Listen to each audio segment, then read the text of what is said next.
the question of direct tickets, consensus, or universal suffrage has been dominating airwaves, and it's been part of the political play in 2022. And the question is, where does it arrive, or does it help in sort of building democracy, maturing democracy, or actually stifles our growth into democracy? And so far, I have the two gentlemen in studio, and we don't seem to have consensus exactly if both sides of this debate are advancing democracy or they're stifling democracy. Mositet, for you, I know you still have hang-ups about 2017. No. I healed and I forgive the deputy president. I just wish he can also equally heal and maybe even ask for forgiveness to what he did to the whole country. What did he do to the whole country? Look at Central, the product of 2017. Okay? He just brought people who are not purely voted in by the Wananchi in the nomination exercise. Okay? How do we prove this? From where you sit, how do we prove this? Because it's always been a claim, right? How do we prove? Do you want to say it was just a coincidence that all the very, very senior politicians had to fall? Why not? Why not? Caleb, James. What did the deputy president exactly do in 2017 in Jubilee? Well, the deputy president presided over the nominations of Jubilee, and the best candidates won. We had no complaints, neither did we have anybody going for a petition in Mount Kenya region claiming they were rigged out, especially during the Jubilee nomination process. The issue that seems to pinch Mositet is the fact that majority of the current members of parliament are no longer in Mount Kenya region, are no longer in Jubilee. And it's not because they were voted in by the deputy president.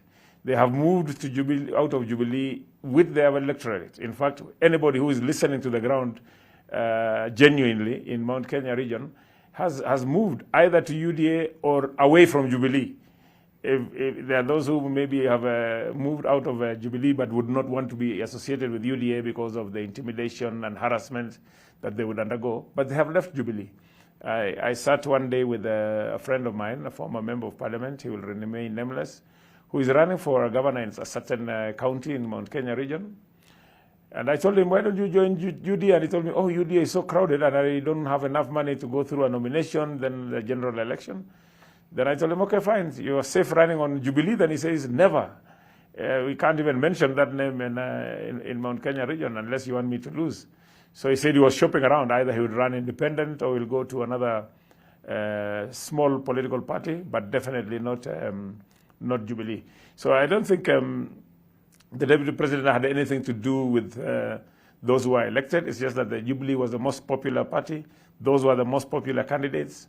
We have, for example, a person like Imani Ichung'wah, who was elected unopposed in 2017. Was that the hand of, and he's now in Kenya Kwanza Alliance and in the UDA party. Okay. That was not definitely a hand of the deputy president. So I think we should stop crying foul and everybody running helter-skelter, trying to blame the deputy president for their own failures. Okay, Mositet, from where you sit, as we move forward, whatever happened in Mount Kenya, Central Kenya, of course, has bearings of what's happening now. The deputy president, if you like, and UDA claim they have popularity and most popular candidates in Mount Kenya. Definitely, they succeeded on what they wanted to do. Which was what? Because he just wanted a machinery to start campaigning immediately. These people, they never even worked. Have you ever heard them really advocating even for proper representation in parliament? All they did was purely to go to the field, start bashing the president, start, blaming the government, which actually they are part of. Okay, from 2018 to date, consistently they went on campaigning until they formed the party.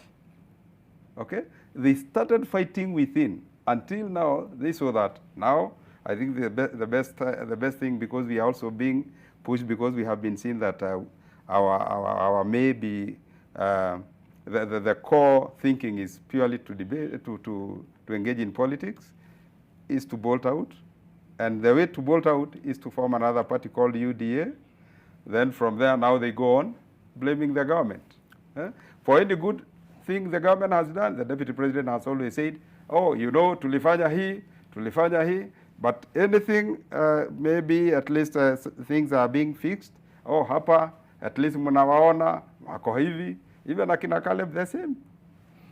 So the question for me is because this is, I mean, we're talking about this nomination fallout, and this, in my view, what I'm hearing, this the nomination fallout from Jubilee in 2017 has lasted the entire 5 years, all right? Yeah.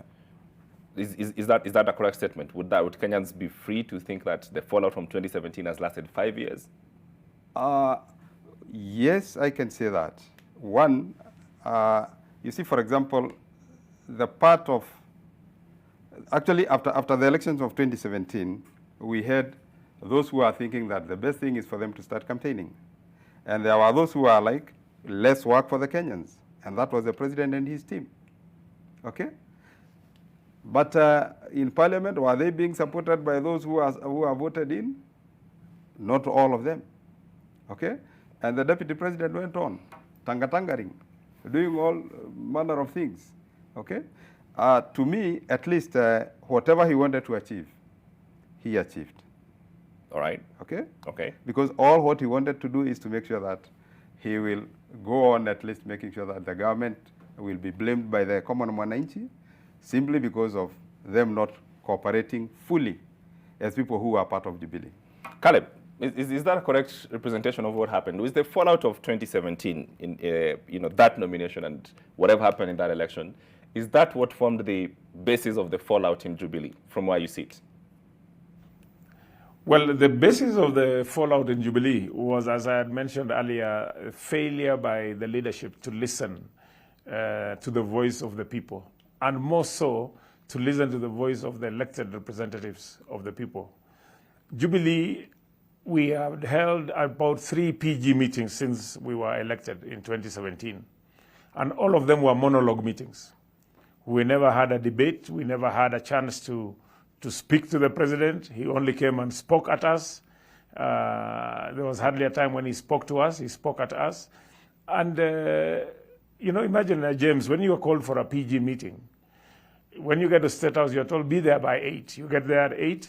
You're told, leave your phone and your watch in the car. I don't know what they're scared about, members of parliament. And then you go and sit approximately maybe 2 hours waiting and dining. There's all sorts of 7-course meal for breakfast. And then the president walks in and the meeting lasts hardly 10 minutes. It's actually, that is where the problems, the rain started beating Jubilee, because we felt unwanted. Okay. Then somewhere along the way, we are told there's a monster called handshake. And then we are told it is about peace, which to me, I really disagree with this issue of the handshake, because it's like we are saying, losing an election, get people to the streets, destroy property, block roads, then you are called in and told, okay, come for a handshake so that we may have peace. And that's, you're now a good man because you have caused problems and refused to accept election results, and so you're being rewarded for causing violence. I think that's not the way to go. So we ran into problems. Then they introduced a monster called BBI. When the economy was nosediving, they decided it was time to create positions. And as Mositet has said there, that we started blaming the government. We must blame the government because we speak for the people. We were elected by people. We represent Mama Mboga. We represent the border. We represent the rich. We represent the poor. And right now, it's a shame that we actually voted for this government. Look at the fuel crisis. We're running into a month of Kenyans queue to vote, then they queue at banks, then now they're queuing for fuel. Honestly, it's not fair. It's a big shame, and this government should just finish and go.